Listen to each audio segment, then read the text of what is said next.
Hello, you're watching Encore. I'm Rochelle Harrison-Pless in Paris. Coming up, it's a temple of tribal arts in the heart of Paris. The Quai Branly Museum marks its 10th birthday, celebrating with a new name and an exhibition dedicated to former French President Jacques Chirac.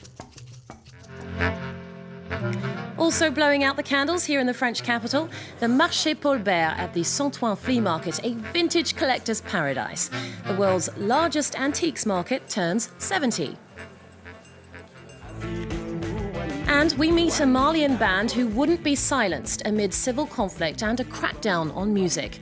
The Songhoy Blues taking their unique brand of rock and desert blues to all four corners of the globe.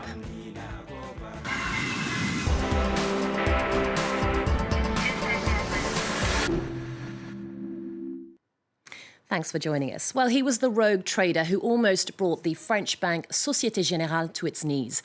Jérôme Kerviel made headlines around the globe in 2008 after his deal spiralled into massive losses of 5 billion euros. Now, a new film based on the events leading up to the moment the scandal broke has just hit cinema screens here in France. The Outsider explores ambition and corporate greed in the cutthroat world of financial trading. Let's hear from the film's director and lead actor. It's at that point in time that you reveal your true self, when pressure keeps mounting and your mental barriers are down. 3 months before he was labelled a thief, he was being called a genius. I wanted to transcribe his emotions at that time. The anger, the anguish, but also the joy. That's why I use these words, because it's so emotional. Next, the Quai Branly Museum here in Paris is marking its 10th birthday. To celebrate, it's been renamed the Quai Branly Jacques Chirac, a tribute to the former French president whom inaugurated this temple of tribal arts. Well, Chirac has always been a connoisseur of non-European art, and now there's an exhibition called A Dialogue Between Cultures dedicated to his passion. Haxi Myers-Belkin has more. Paris's Quai Branly Museum is advertising its latest exhibition, one that honours its founder and his fascination with art from across the world. Jacques Chirac, or A Dialogue Between Cultures, coincides with the museum's 10th birthday, an opportunity to come face to face with over 150 works, ancient and contemporary, that tell the story of our shared history. The intention of this exhibition is both to pay homage to Jacques Chirac and to tell the story of how Chirac had the idea to create a museum dedicated to cultural diversity in the heart of Paris. The Musée du Quai Branly, the first in the country to be dedicated to tribal art, was inaugurated in June 2006. Chirac making good on the promise he'd made at the beginning of his presidential term, and a natural expression of his love of travelling. His endless trips abroad instilled in Chirac the conviction that when it comes to culture, no one country has a monopoly, not least because ancient works from all corners of the globe have often influenced contemporary Western art, from Matisse's bronze busts to Giacometti's walking man. The exhibition offers a chance not only to see these works, but also to understand how Chirac's travels influenced his worldview. Jacques Chirac has always been extremely passionate about Japan. I had a lot of fun including famous Japanese theater masks in the original exhibition. Obviously, the artists who sculpted them had no idea that they were creating Chirac's caricature, but all you need to do is glance at it to see the resemblance. The exhibition, masks and all, is set to last 4 months, a tribute to the man who revolutionized France's appreciation of non-European cultures. Well, also blowing out candles, the Marché Paul Bert at the sprawling Saint-Ouen flea market just north of Paris. A firm favourite with vintage collectors and casual shoppers alike, people come from all four corners of the globe to hunt down that rare hidden treasure. Well, the biggest antiques market in the world is celebrating its 70th birthday. Want them new or with holes? At the Paul Bert market, business is carried out in English. Marie-Noël Jacquelin sells 19th century tea towels. American tourists, actress Julia Roberts among them, are keen to get their hands on a piece of French domestic history. Those are nice. It's hand-stitched, never washed. So if there are 6, I can do 60. I have a lot of crystal fine crystal, and these, she was saying these are really good for crystal that doesn't scratch it. This is one of the most exclusive corners of the sprawling market, a place to see and be seen. But this shrine to antiques had modest beginnings. Just one day after the Second World War came to an end, the market took root in the working-class neighbourhood of Saint-Ouen. The alleyways were soon home to an array of stalls and workshops.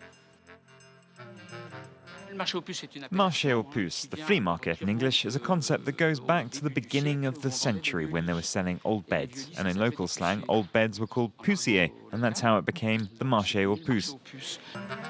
Today things look a little different. It's all about finding that special object, something unique and rare. Particularly popular among shoppers these days, furniture from the second part of the 20th century. This chest of drawers is a 1264 model by French designer Pierre Galli from 1962. And who likes this stuff? Young people, because we're talking about furniture that's well designed, well made, with attractive lines. With me, something like this would cost 1,800 euros. As for these traders' turnover, things aren't going as well as they once were. The economic downturn and the recent spate of terrorist attacks on the city are, it seems, to blame. So how to attract people back to the Puce? Aurélien has taken to Instagram to share new finds with his followers. Foreigners are still nervous about coming to Paris, so this allows us to carry on working in a slightly different way. To carry on selling? Yes, but it's also about maintaining relationships. For the older generation of antiques dealers, adapting to new tastes and selling methods isn't always easy. Some fear the market could be losing some of its rustic charm.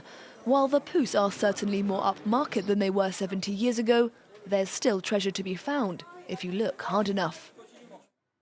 This band were forced to flee their homes in northern Mali amid civil conflict and a crackdown by the Islamist militant group Ansar Dine, who'd banned music. But the Songhoy Blues were determined to keep their melodies alive. Fusing rock, hip-hop and traditional sounds, the Malian four-piece are now hitting stages from Rotterdam to Reunion Island as part of a world tour. As our Aurore Dupree reports, they won't be silenced. Wishing their dreams come true, hoping that peace returns to Mali, their homeland. These musicians come from the north of the country, Timbuktu, Dire and Gao. In 2012, the region fell to the hands of Islamist militants. Under Sharia law, all cultural activities were banned. In some neighborhoods, we saw people get their hands chopped off. They were beaten with 100 lashes. I knew that if I stayed in northern Mali, I'd lose my freedom. I wouldn't be able to play the guitar or play football. The terrorists are aware of how powerful music is.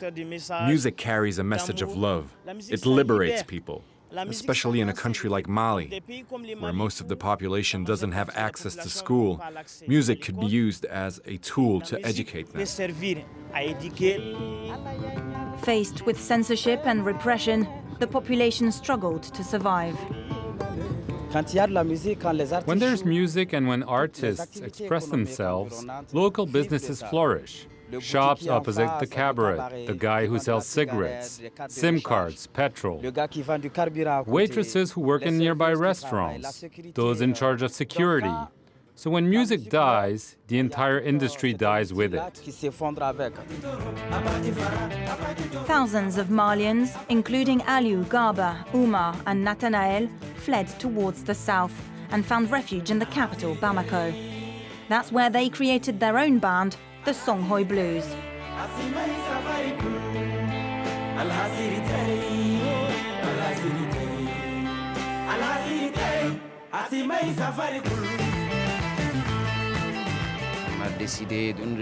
We decided not to give up and do something for the north.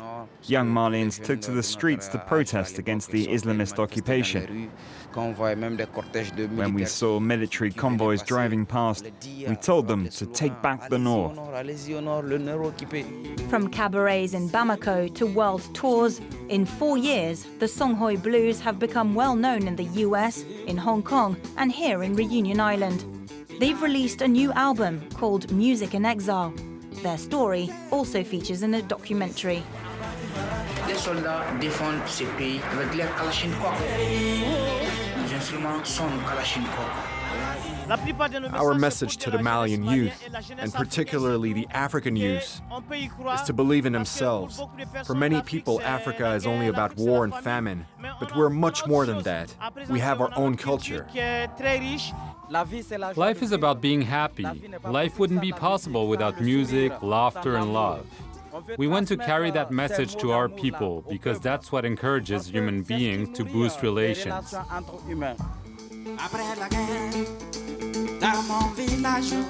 Security in Mali is enforced by African and UN forces, but pockets of resistance remain in the north. The Songhoy Blues hope that one day they'll be able to return home to be reunited with their families.